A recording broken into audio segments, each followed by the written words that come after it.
Students, so in this video we are going to learn about solutions in that concentration terms. Okay, actually this is the chapter of stoichiometry, that means some basic concepts of chemistry. In that, some of the concentration terms which come across in the chapter of solutions, okay, that also we are going to learn in this chapter also. So mole concept in solutions. So we are going to learn about certain concentration terms. Okay now, and here concentration terms. First, before introduction of concentration terms, first of all let us understand what is meant by concentration. See, concentration is the amount of solute present in given volume of a solution. If you take certain volume of a solution, in that how much amount of solute is present. Okay, to find out that we have to learn certain concentration terms. So in this video we are going to cover that concentration terms also. So in solutions we learn about the concentration terms like mass percentage, volume percentage, weight by volume percentage, molarity, normality, mole fraction, molality and ppm, parts per million. These are the different concentration terms which we have to learn in this chapter. Okay, so this is one of the subtopics present in some basic concepts of chemistry. Okay, so in this we are going to cover all this. So first one vachesi mass percentage. It is defined as what? The mass of the solute present in 100 grams of solution. Okay, so weight percentage is denoted by the letter W% and it is given by the formula weight of the solute by weight of the solution into 100. So ikkada weight of the solute vachesi manam small w kinda తీసుకుంటాం. Weight of the solution we'll take it as small w plus capital W. Here capital W is weight of solvent. Okay, so small w by small w plus capital W into 100. మీకు ఒకవేళ కావాలనుకుంటే రాసుకోండి. Small w is weight of solute and capital W is weight of solvent. Okay now, so small w by small w plus capital W into 100, that gives weight percentage. Next, volume percentage. Volume percentage is denoted by the letter V%, that is given by the formula small v by small v plus capital V into 100. Here small v is volume of solute and capital V is volume of solvent. So small v plus capital V becomes volume of solution. Okay, so V percentage is given by the formula small v by small v plus capital V into 100. Alage weight by volume percentage. This is also one of the important concentration terms. So దానికి formula వచ్చేసి small w by capital V into 100. Small w అంటే weight of solute, capital V అంటే weight of volume of solution. So small w by capital V into 100. This is the formula for weight by volume percentage. So next concentration term is molarity, denoted by the letter capital M. Number of moles of solute present in 1 liter of a solution is called as molarity. Number of moles. So molarity is given by the formula N by V in liters. Here N stands for what? Number of moles. Again, to find number of moles we have learned the formula given weight by gram molecular weight. So molarity is given by the formula N by V and units are moles per liters. To find number of moles, again we need to remember this formula small w by gmw, that means given weight by gram molecular weight. Same like that, next concentration term is normality. Once look at this. Normality is denoted by the letter capital N and it is defined as number of gram equivalents of solute present in 1 liter of a solution. Gram equivalents. So it is defined by number of gram equivalents of solute. Capital N is equals to N equivalent. Here N means only number of moles. Here N means N equivalent, which means number of gram equivalents, NEQ, that is given by the formula given weight by gram equivalent weight. First of all, you should know what is meant by equivalent weight. Gram atomic weight you have learnt. Already we have discussed about gram atomic weight. Okay, now gram equivalent weight means we have 4 different types of compounds. So for identifying gram equivalent weight, we need to learn about 4 different types of compounds. So equivalent వెయిట్స్కి వచ్చేస్తే 4 types of కాంపౌండ్స్లో మనం first acids గురించి చదవాలి. So for acids, number of gram equivalents is given by the formula molecular weight of the acid ఇది equivalent weight formula. Equivalent weight of acid is equal to number of moles ఎలా find చేస్తామో number of gram equivalents కూడా అలాగే find చేస్తాం. So to find equivalent weight for acids we have this formula molecular weight of the acid by basicity. Molecular weight of the acid మీకు already తెలుసు ఎలా calculate చేయాలో నార్మల్గా. ఓకేనా, సపోజ్ HCl ఉందనుకోండి, hydrogen 1 chlorine 35.5. HCl is an acid, hydrochloric acid. So molecular weight వచ్చేసి 36.5 and it is divided by basicity. What is meant by basicity? Basicity is defined as the number of H plus ions that can be replaced when 1 mole of an acid is dissolved in water. Okay, now when 1 mole of an acid is made to dissolve in water, how many H plus ions will come out? That number is called as its basicity. We'll see some examples. So first example is HCl. If you take HCl when dissolved in water, it dissociates into H plus and Cl minus ions. So when 1 mole of HCl is made to dissolve in water, we get 1 mole of H plus ions. So ఇక్కడ ఒకటే H plus ion అనేది produce అయింది కాబట్టి basicity అనేది 1 అవుతుంది అనమాట. And that's why equivalent weight of HCl is molecular weight by basicity. Molecular weight of HCl వచ్చేసి 36.5 divided by basicity. As we get 1 H plus ion, basicity is equal to 1. So 36.5 by 1, which is equal to 36.5 only. So equivalent weight of HCl is equal to 36.5. అదే మనం H2SO4 sulphuric acid తీసుకున్నాం అనుకోండి. Sulphuric acid when dissolved in water, when 1 mole of sulfuric acid is made to dissolve in water, we get 2 H plus ions and SO4 minus 2 ions. So here as 2 H plus ions are produced, basicity is equal to 2 and molecular weight is equal to 98. So 98 divided by 2, which is equal to 49. So equivalent weight of sulfuric acid is equal to 49. So ఈ రకంగా మనం equivalent weights for యాసిడ్స్కి molecular weight by basicity అనే ఫార్ములాతో మనం equivalent weight అనేది find చేస్తాం. So normality అనే కాన్సన్ట్రేషన్ టర్మ్ యూజ్ చేసేటప్పుడు number of gram equivalents find చేయాలి. అంటే given weight by gram equivalent weight అనేది వేసుకోవాలి. మొలారిటీకి వచ్చేసి given weight by gram molecular weight వేసుకుంటాం. Gram molecular weight normal method. Gram equivalent weight చేయాల్సి వచ్చినప్పుడు you have to first identify whether the substance is acid or base or it is salt or it is an oxidising or reducing agent. So మనం first check చేసింది యాసిడ్స్కి formula ఇచ్చాను నేను. So now we have to learn the formula for bases also. So for bases, equivalent weight is equal to molecular weight of the base by acidity. ఇక్కడ అంటే బేసెస్కి acidity concept ఉంటుంది, యాసిడ్స్కి basicity concept ఉంటుంది. ఓకేనా, so you have to check carefully. So acidity అంటే ఏంటి? Number of OH minus ions that can be produced when 1 mole of a base is dissolved in water. If you are dissolving 1 mole of a basic substance in water, how many OH minus ions are produced? That number you call it as its acidity. So check them examples. So if you go for the examples for NaOH, NaOH ante sodium hydroxide. For NaOH, if 1 mole of NaOH is dissolved in water, you get 1 Na plus ion and 1 OH minus ion. అలాగే equivalent weight formula వేసుకుంటే molecular weight by acidity. Molecular weight of NaOH will get 40 and acidity of NaOH as only 1 OH minus ion is replaced. Acidity ప్లేస్లో మనం 1 వేసుకుంటాం. So 40 by 1 is equal to 40. అలాగే magnesium hydroxide example తీసుకున్నాం అనుకోండి.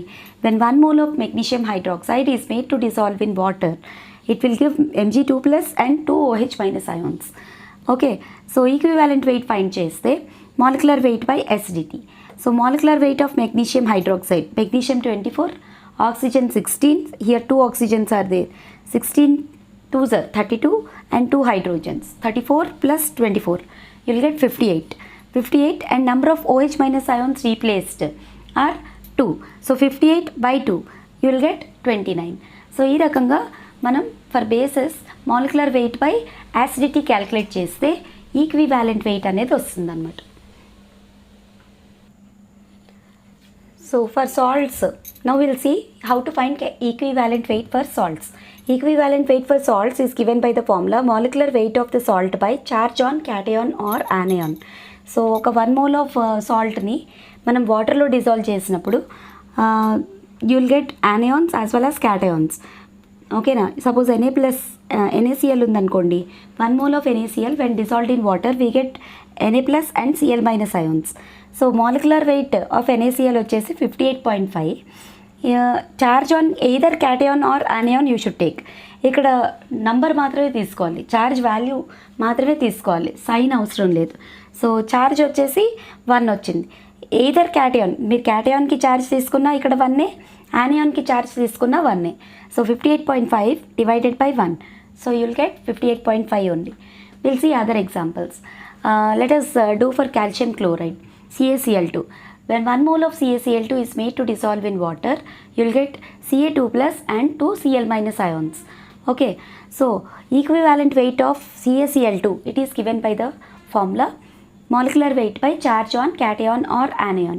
So molecular weight of calcium chloride వచ్చేసి 111 ఉంది, 111. And charge on cation or anion, ఇక్కడ charge క్యాటయాన్కి ఛార్జ్ చూసుకుంటే 2 ఉంది, అలాగే 2 క్లోరైడ్ అయాన్స్ ఫామ్ అయ్యాయి కాబట్టి క్లోరైడ్ ఛార్జ్ చూసుకున్నా కూడా 2 ఉంటుంది. So 111 divided by 2, you will get what 55.5. So 55.5 is the equivalent weight of calcium chloride salt. అలాగే ఇంకొక ఎగ్జాంపుల్ తీసుకుంటే calcium phosphate. When 1 mole of calcium phosphate is made to dissolve in water, you will get 3 Ca2 plus and 2 PO4 minus 3 ions. 3 Ca2 plus ions. Total charge is how much? 3. ఒక్కొక్క Ca2 plus అయాన్కి charge 2 plus ఉంది, అలా 3 Ca2 plus ions ఉన్నాయి, అంటే total charge వచ్చేసి 6 అవుతుంది అనమాట. So charge on cation is 6. ఒక్కొక్క Ca2 ప్లస్కి 2 plus charge ఉంది, అలాంటివి మనకి 3 Ca2 ప్లస్ అయాన్స్ ఉన్నాయి. So total charge on cation or anion anything you can take. However you'll get 6 here. Molecular weight of calcium phosphate వచ్చేసి 310 divided by 6 చేస్తే 51.6. So equivalent weight of calcium phosphate is how much 51.6. So ఈ రకంగా for salts we calculate equivalent weights. Again we come back to our concentration terms. So 5th concentration term వచ్చేసి mole fraction. Mole fraction denoted by the letter Xi, లేకపోతే మనం X అని కూడా denote చేసుకోవచ్చు. So mole fraction అనేది fraction అనమాట, అంటే సొల్యూట్కి సపరేట్గా ఉంటుంది, సాల్వెంట్కి కూడా సపరేట్గా ఉంటుంది. So mole fraction of solute, X solute is equal to N solute by N solute plus N solvent. అలాగే సాల్వెంట్కి క్యాలిక్యులేట్ చేయాలనుకుంటే N solvent by N solute plus N solvent. Okay, so X solute వేరేగా calculate చేయాలి, X solvent కూడా వేరేగా calculate చేయాలి. And we have to remember that X solute plus X solvent is always equal to 1. అంటే మనం fractions అన్నీ కలిపిన తర్వాత మనకి 1 కదా వస్తుంది. సో మోల్ కా ఫ్రాక్షన్ అనమాట. So that you call it as mole fraction. And next coming to molality. Next concentration term వచ్చేసి molality. Number of moles of solute present in 1 kg of solvent. ఇక్కడ సాల్వెంట్ మాత్రమే తీసుకోవాలి డినామినేటర్లో. ఓకేనా, ఇంతకుముందు మొలారిటీలో అయితే number of moles of solute dissolved in 1 liter of solution. దానికి దీనికి డిఫరెన్స్ ఏంటంటే ఇక్కడ వాల్యూమ్ ఆఫ్ సాల్వెంట్ మాత్రమే తీసుకోవాలి, and that to volume of solvent has to be taken in kgs, not in terms of liquids. If it is volume means generally we go for liquid substances. Here solvent which you are taking, the value of solvent you are taking it in kgs. So volume of solvent in kgs, that you call it as molality, small m. Next ppm వచ్చేసి number of moles of solute by number of moles of solution into 10⁶ ppm అంటే parts per million. Okay, so whenever solute quantity is present in traces, చాలా తక్కువ ఉందనుకోండి, solute is comparatively very less quantity than solvent, then you will use ppm, parts per million. దానికి formula వచ్చేసి number of moles of solute by number of moles of solution into 10⁶. So these are the different concentration terms which we come across in solutions. Now we'll see one or two numericals. See this first question, a sample numerical. A solution is prepared by adding 4 grams of solute in 36 grams of water. Calculate the mass percentage of that solute. So మనకి mass percentage formula వచ్చేసి small w by small w plus capital W into 100. Small w అనేది solute weight అనమాట. So solute weight is given as 4 grams. Capital W అనేది water. He gave that one solute is dissolved in 36 grams of water అని క్వశ్చన్లో ఇచ్చారు. So capital W వచ్చేసి 36 grams. Okay, so weight percentage formula is equal to given weight small w 4 grams by small w plus capital W అంటే 4 + 36 into 100. So 4/40 into 100 మనం cancellation చేస్తే 10% అనేది వస్తుందన్నమాట. So weight percentage of the solute is 10%. Next sum చూడండి. Calculate the molarity of a solution prepared by dissolving 4 grams of NaOH in water to form 250 ml of solution. 4 grams NaOH is dissolved in water, it seems, and volume of the solution is how much? It is given 250 ml. So he is asking us to calculate molarity. So molarity formula వచ్చేసి number of moles by volume of solution in liters. అంటే capital M is equals to N/V in liters. N అంటే number of moles. So number of moles calculate చేయాలంటే given weight by gram molecular weight. So given weight వచ్చేసి 4 grams, gram molecular weight of NaOH వచ్చేసి 40 grams. So 4/40 తీసుకుంటే 1/10. 1/10 is equal to 0.1 moles. ఓకేనా? So న్యూమరేటర్లో కావాల్సిన 0.1 moles మనకు వచ్చింది. Volume ఎంత ఇచ్చారు? 250 ml ఇచ్చారు. But volume always you have to take it in litres. So 250 ml లీటర్స్లో కన్వర్ట్ చేసుకుంటే 0.25 liters. So molarity is equals to N value is 0.1, V value is 0.25. 0.1/0.25 మనం సింప్లిఫై చేసుకుంటే 0.4 వస్తుంది. Okay, so molarity is equal to 0.4. మనం use చేయాల్సిన formula ఏంటి? Molarity is equal to N/V in litres. This is the formula which we have to use. Please note down. So ఒక some normality మీద ఇచ్చాను చూడండి. Find the normality of oxalic acid solution containing 63 grams of crystalline oxalic acid in 500 ml of solution. 63 grams of crystalline oxalic acid is dissolved in water అంట. అప్పుడు ఎంత solution form అయిందంటే 500 ml solution form అయింది. Then we have to find the normality of that oxalic acid. So మనకి నార్మాలిటీకి formula వచ్చేసి capital N is equals to N equivalent weights by volume of solution in litres. Number of gram equivalents. N equivalents అంటే ఏంటంటే number of gram equivalents. So number of gram equivalents find చేయడానికి formula వచ్చేసి given weight by gram equivalent weight. So given weight మనకు తెలుసు 63 grams. అది calculate చేయాలి మనం. ఇంకా for oxalic acid, crystalline oxalic acid అంటే ఫార్ములా వచ్చేసి H2C2O4.2H2O. సో ఇది వాటర్లో డిజాల్వ్ చేసినప్పుడు 2H+ అయాన్స్ అనేవి బయటకు వస్తాయి అన్నమాట. So basicity is equal to 2. ఓకేనా? బేసిసిటీ 2 అయినప్పుడు గ్రామ్ ఈక్వివాలెంట్ వెయిట్ ఫైండ్ చేయాలంటే molecular weight by basicity. So molecular weight వచ్చేసి హైడ్రోజన్ 2, కార్బన్ 12, 12 2 24 ప్లస్ ఆక్సిజన్ 16, 16 4 64. ఇది ఒకటి క్యాలిక్యులేట్ చేసుకుంటే మీకు 90 వస్తుంది. వాటర్కి మాలిక్యులర్ వెయిట్ వచ్చేసి 36 వస్తుంది. ఓకేనా? So 90 + 36 it will become equal to 126. So molecular weight వచ్చేసి 126 అనమాట.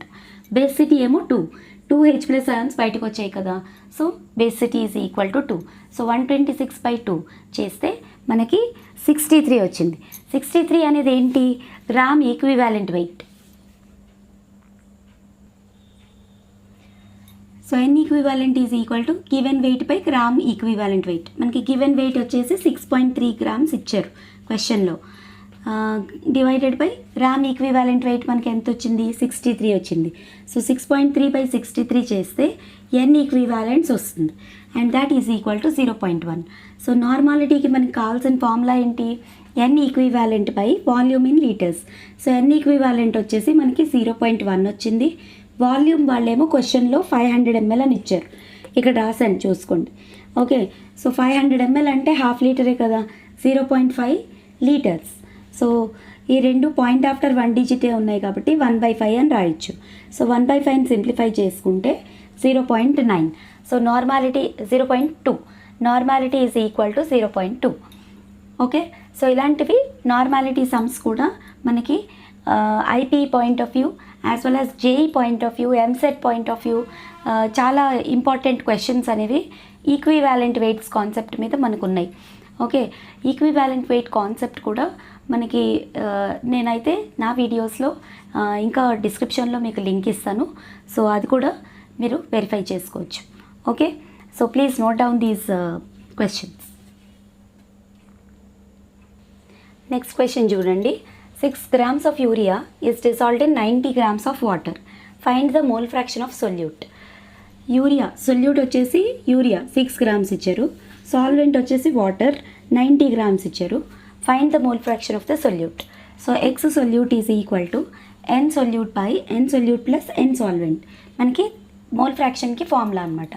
సొల్యూట్కి ఒకదానికే ఫైండ్ చేయమన్నారు కాబట్టి మనం సొల్యూట్ ఫార్ములా అంటే న్యూమరేటర్లో ఎన్ సొల్యూట్ ఉంటుంది, డినామినేటర్లో number of moles of solute plus solvent రెండు ఉంటాయి. సో ఇప్పుడు మనం number of moles of solute, number of moles of solvent సెపరేట్గా ఫైండ్ చేసుకోవాలి. సో మనకి ఇచ్చిన వెయిట్స్ ఏంటి, సొల్యూట్ వచ్చేసి urea, given weight of urea వచ్చేసి 6 grams. So molecular weight of urea అది వచ్చేసి క్యాల్కులేట్ చేసుకుంటే NH2CO NH2 ఫార్ములా అనమాట. యూరియాకి ఫార్ములా ఏంటి, NH2 taken twice CO. So మీరు మాలిక్యులర్ వెయిట్ క్యాల్కులేట్ చేసుకుంటే 60 వస్తుంది. నేను ఇది డైరెక్ట్గా వేస్తున్నాను. సో మరి ఇది రఫ్ వర్క్లో చేసుకొని చూసుకోవాలన్నమాట. యూరియా ఫార్ములా తెలిసి ఉండాలి, NH2 taken twice CO. So మీరు క్యాల్కులేట్ చేసుకుంటే మాలిక్యులర్ వెయిట్ అనేది 60 అనేది వస్తుందన్నమాట. So given weight by gram molecular wait 60, 6/60 అంటే 1/10, అది ఎన్ సొల్యూట్ అవుతుంది అంటే ఎన్ యూరియా అవుతుంది. ఇంకా సాల్వెంట్ వచ్చేసి వాటర్, మనకి వెయిట్ ఏమో 90 grams ఇచ్చారు. So number of moles of water వచ్చేసి given weight by gram molecular weight చేసుకుంటే గివెన్ వెయిట్ 90 grams, వాటర్కి గ్రామ్ మాలిక్యులర్ వెయిట్ వచ్చేసి 18. సో 90/18 చేసుకుంటే 5 వస్తుంది ఇక్కడ మనకి. సో ఎక్స్ సొల్యూట్ క్యాల్కులేట్ చేయాలంటే మనకి mole fraction of solute n urea by n urea plus n water. N urea మనకి ఎంత వచ్చింది, number of moles of urea 1/10 వచ్చింది. Number of moles of urea 1/10 plus number of moles of water 5. So ఇది simplify చేసుకుంటే ఇక్కడ 10 gets cancelled and you'll get 1/51. This is one kind of example for mole fraction. ఓకేనా, mole fraction sums అన్నీ ఈ రకంగా ఉంటాయన్నమాట. So please note down. Next topic వచ్చేసి percentage composition.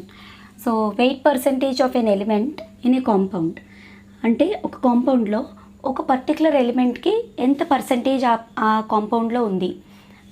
To calculate that we call it as percentage composition.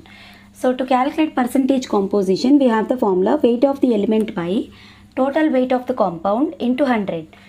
Okay, so ఇప్పుడు మనం ఒక sample numerical చూద్దాం. ఇక్కడ calculate the weight percentage of oxygen in glucose.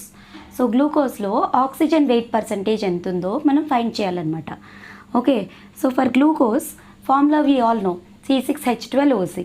So molecular weight of glucose is how much 180. Okay, so ఇక్కడ calculation part చూడండి. ఇక్కడ 6 carbons 12 hydrogens 6 oxygens ఉన్నాయి. So మనం క్యాల్కులేట్ చేస్తే మాలిక్యులర్ వెయిట్ అనేది 180 వస్తుంది. అందులో పర్సంటేజ్ ఆఫ్ ఆక్సిజన్ ఎంతో మనం ఫైండ్ చేయాలి. ఇందులో 6 ఆక్సిజన్ యాటమ్స్ ఉన్నాయి కాబట్టి 6 into molecular weight of oxygen weight వచ్చేసి 16 అనమాట. ఓకే, సో 6 ఆక్సిజన్స్ ఉన్నాయి, అలా ఒక్కొక్క దానికి 16 వెయిట్ ఉంటుంది. So 6 × 16 by total weight of the compound is 180. So 6 × 16 by 180 into 100 మనం సింప్లిఫై చేసుకుంటే percentage wait of oxygen in glucose is how much, it is 53.33% అనేది వస్తుందన్నమాట. సో ఒక్కొక్క ఎలిమెంట్ యొక్క పర్సంటేజ్ మనం ఈ రకంగా ఫైండ్ చేసుకోవచ్చు. Next let us go to the topic of empirical formula and molecular formula. So first empirical formula గురించి మనం తెలుసుకుంటే, it is the formula, simplest formula showing the relative number of atoms of different elements in a molecule of a compound. ఓకేనా, అంటే ఏంటి, simplest formula అనమాట. మనకి actual ఫార్ములాలో actual number of atoms అనేవి ఉంటాయి, బట్ ఆ ఉన్న ఆటమ్స్కి సింప్లెస్ట్ రేషియో తీసుకుంటే వచ్చే ఫార్ములా ఏంటుంటుందో ఆ ఫార్ములాని మనం ఎంపిరికల్ ఫార్ములా అంటాం. ఓకేనా, అంటే ఆ కాంపౌండ్లో ఉన్న అన్ని ఎలిమెంట్స్కి నంబర్ ఆఫ్ ఎలిమెంట్స్కి సింప్లెస్ట్ రేషియో అనేది తీసుకుంటాం అనమాట.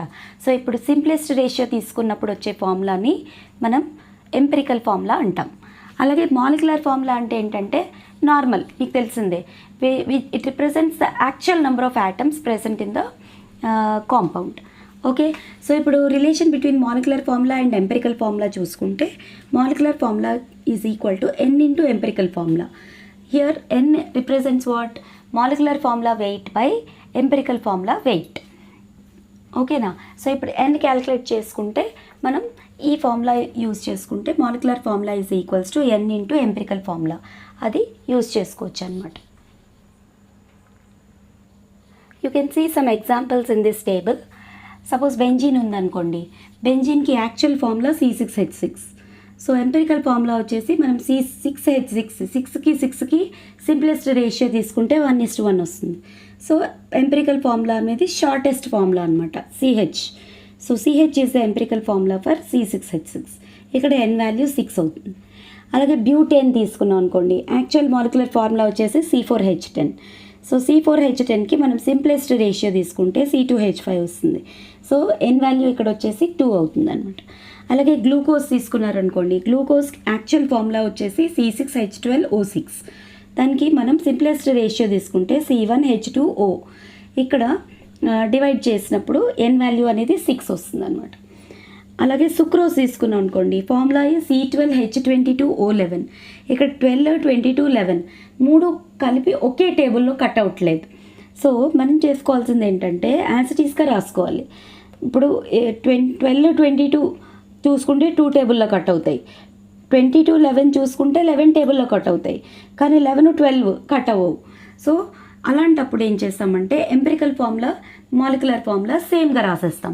మనకి ఉన్న ఎలిమెంట్స్లో అన్నిటికీ సింప్లెస్ట్ రేషియో తీసుకోగలగాలి, అప్పుడే మనం ఎంపిరికల్ ఫార్ములా అనేది రాయగలుగుతాం అనమాట. సో ఇక్కడ ఎంపిరికల్ ఫార్ములా మాలిక్యులర్ ఫార్ములా రెండు ఒకటే అవుతాయి and n value becomes equal to 1. Okay, ఈ ఎగ్జాంపుల్స్ అయితే నోట్ చేసుకోండి. Now we will do some sample numericals. So ఇక్కడ ఒక క్వశ్చన్ ఇచ్చారు చూడండి.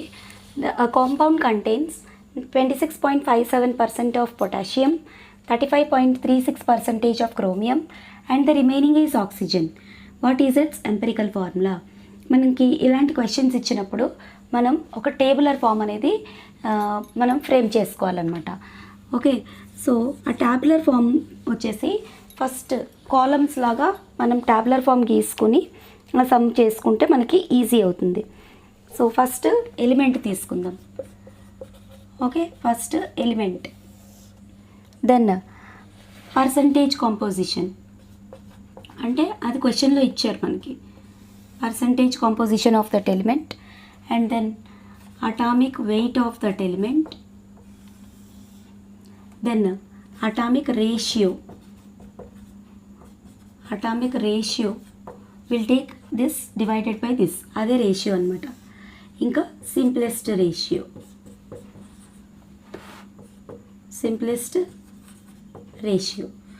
సో ఇలా మనం ఒక టేబులర్ ఫామ్ అనేది తయారు చేసుకోవాలన్నమాట. సో ఇలా తయారు చేసుకొని ఆ ఇచ్చిన డేటాని మనం ఇందులో సబ్స్టిట్యూట్ చేసుకుంటూ సమ్ అనేది చేయాల్సి ఉంటుంది. సో ఫస్ట్ ఎలిమెంట్ వచ్చేసి పొటాషియం. ఓకేనా, ఫస్ట్ ఎలిమెంట్ వచ్చేసి పొటాషియం, K, సింబల్ వచ్చేసి K. ఇచ్చిన పర్సంటేజ్ ఎంత ఇచ్చారు? 26.57% ఇచ్చారు. అలాగే నెక్స్ట్ ఎలిమెంట్ వచ్చేసి chromium, second element chromium, symbol ఏమో Cr, సింబల్ ఈస్ Cr. దానికి పర్సంటేజ్ ఎంత ఇచ్చారు? 35.36 ఇచ్చారు. రిమైనింగ్ ఈజ్ ఆక్సిజన్ అంటున్నారు. అంటే ఈ రెండింటిని యాడ్ చేసి 100లోంచి మైనస్ చేస్తే ఎంత వస్తుందో ఆ వాల్యూ మనకి ఆక్సిజన్ వాల్యూ అనమాట. ఓకే, సో అది ఆల్మోస్ట్ మనకి 36.1 వస్తుంది. ఓకేనా, 36.1 ఎంత వస్తుంది ఇక్కడ. So remaining is oxygen. Third element is what? Oxygen. So దాని percentage almost around 36.1. Okay, percent. So ఇప్పుడు మనం atomic weights of that elements మనమే రాసుకోవాలి. ఇవి క్వశ్చన్ నెంబర్లో ఇవ్వరు అనమాట. సో పొటాషియం వెయిట్ వచ్చేసి 39. Okay, potassium weight is 39 and chromium weight is 52 and oxygen weight is 16. So ఇప్పుడు మనం రేషియో తీసుకోవాలి. This divided by this. So 26.57 divided by 39, అలాగే 35.36 డివైడెడ్ బై 52, అలాగే 36.1 డివైడెడ్ బై 16. ఈ వాల్యూస్ అనేది మనం క్యాల్కులేట్ చేసుకోవాల్సి ఉంటుంది. ఓకేనా, ఈ వాల్యూస్ క్యాల్కులేట్ చేసుకుంటే కొంచెం ప్లేస్ క్రియేట్ చేసుకుంటున్నాను ఇక్కడ. సో 26.57 డివైడెడ్ బై 39, ఈ వాల్యూ వచ్చేసి మనకి 0.67. సో నియరెస్ట్గా 0.67 వస్తుంది. ఓకే, అలాగే నెక్స్ట్ అది కూడా 35.36 డివైడెడ్ బై 52 కూడా 0.67 వచ్చింది. 36.1 డివైడెడ్ బై 16 వచ్చేసి 2.38 వస్తుంది. ఓకే, 2.38. ఓకేనా, సో ఈ వాల్యూస్ క్యాలిక్యులేట్ చేసిన తర్వాత ఇందులో అన్నిటికన్నా సింప్లెస్ట్ వాల్యూ ఏది ఉందో అది చెక్ చేసుకోవాలి మనం. అంటే స్మాలెస్ట్ వాల్యూ. ఇక్కడైతే 2 వాల్యూస్ స్మాలెస్ట్ ఉన్నాయి. సో వాట్ ఎవర్ మనకి వచ్చిన స్మాలెస్ట్ వాల్యూతో అన్ని వాల్యూస్ని డివైడ్ చేయాలి. అలా చేస్తే మనకి సింప్లెస్ట్ రేషియో వస్తుంది. ఇక్కడ 0.67 స్మాలెస్ట్ వాల్యూ కాబట్టి మనకి సింప్లెస్ట్ రేషియో అంటే 0.67తో డివైడ్ చేస్తే 1 వచ్చింది.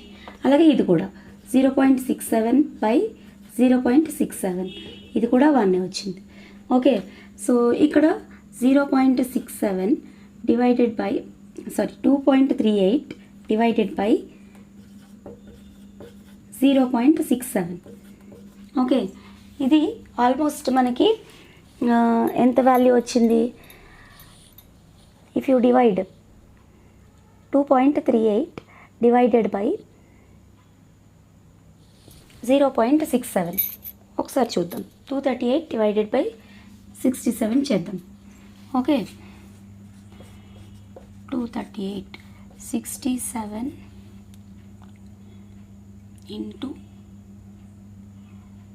3, 7 3s are 21, 6 3s are 18 plus 2. So 3s are తీసుకుంటే 201, 8 minus 1 7. సో 3.67 ఇంటూ 5 చేద్దాం. 6 7s are 7 5s are 35, 6 3s are 18 plus 7 5s are 35, 5 6 are 30 plus 3 33. So 3.5, ఈ వాల్యూ ఏమో 3.5. మళ్ళీ ఇక్కడ పాయింట్స్లో వచ్చింది. సో మనం మొత్తం అన్ని వాల్యూస్ని 2తో డివైడ్ చేసాం అనుకోండి, పాయింట్ అనేది పోతుంది. ఓకేనా, సో అప్పుడు ఏమేమి వాల్యూస్ వస్తాయి మనకి? మొత్తం ఫ్రాక్షన్ పోగొట్టడం కోసం వచ్చిన అన్ని వాల్యూస్ని 2తో డివైడ్ చేస్తున్నాం. అప్పుడు మనకి సింప్లెస్ట్ వాల్యూస్ ఏమేమి వస్తాయి? ఇక్కడ 2, ఇక్కడ 2, ఇక్కడ 7 వస్తుంది. So empirical formula is equal to, కింద రాస్తున్నాను చూడండి, empirical formula is equal to పొటాషియంకి మనకి వాల్యూ 2 వచ్చింది. సో K2, క్రోమియంకి కూడా 2 వచ్చింది, Cr2, ఆక్సిజన్కి 7 వచ్చింది, O7. So empirical formula of the compound is K2Cr2O7. ఇదన్నమాట, కనిపిస్తుంది కదా? ఓకే, లేకపోతే ఇక్కడ రాస్తాను. సో ఈ వచ్చిన వాల్యూస్ మనం ఇచ్చిన కాంపౌండ్స్కి పెట్టుకోవాలన్నమాట. K2Cr2O7. is a empirical formula of the given compound. Please note down. So ఇట్లాంటి సమ్స్ అయితే మీరు ప్రాక్టీస్ చేస్తూ ఉండాలి. కొంచెం టైం టేకింగ్ ఉంటాయి, but you have to practice this kind of sums. కొంచెం ఈ రేషియో తీసుకుని క్యాల్కులేషన్స్ చేసుకుని ఇట్లాంటి సమ్స్ అయితే మనకి 8 మార్క్స్కి వచ్చే ఛాన్సెస్ అయితే చాలా ఉన్నాయి. Empirical formula, molecular formula sums almost ఎప్పుడు కూడా బోర్డ్ ఆఫ్ ఇంటర్మీడియట్ ఎగ్జామినేషన్లో 8 మార్క్స్ క్వశ్చన్ కింద ఇస్తున్నారు. ఇది కొంచెం ప్రొసీజర్ ఎక్కువ ఉంటుంది కాబట్టి కేర్ఫుల్గా మీరు చేయాల్సి ఉంటుంది.